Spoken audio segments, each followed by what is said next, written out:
Okay, now to the mechanics part of the physics practical for 2024, to the mechanics part of the physics practical, with the illustration we're asked to, or the apparatuses we're asked to provide, I believe this is how the illustration should look like.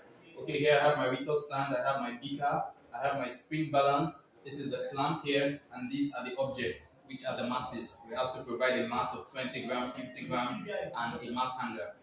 Okay, now the practical is just this relative density.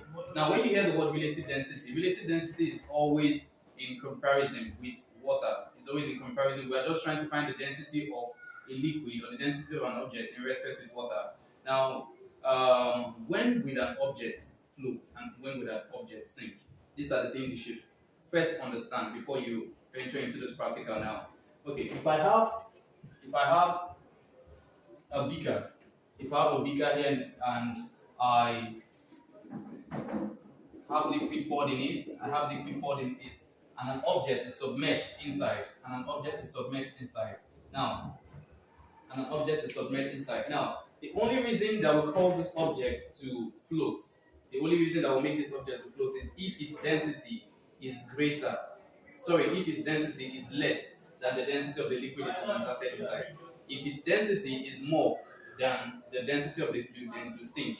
I repeat, if the density of this object that was submerged inside this fluid is more than the density of this fluid, let's assume now I have, let's take a metal for instance that has a density of 2000 kilogram per meter cube. This is the density of this metal, and the density of water here now 1000 kilogram per meter cube. Now, looking at what I have here, the density of the metal is more than the density of the water, so automatically this metal should sink. Because the relative density here will be greater than 1. The relative density of this metal will be greater than 1. Now, in a situation whereby you now have a metal, let's say 900 kilogram per meter cube, and density of water again, which is 1000 kilogram per meter cube. Now, this same metal, this other metal now is inserted inside the same water. You should immediately understand that this one will float, since its relative density now is less than 1. So a very, very fast case here now, an object will float if the relative density is less than 1, and it will sink if the relative density is greater than 1. That's it. So that's the first thing you must capture about this practical. So here I have two different liquids. Here I have water and I have my kerosene poured into this other beaker.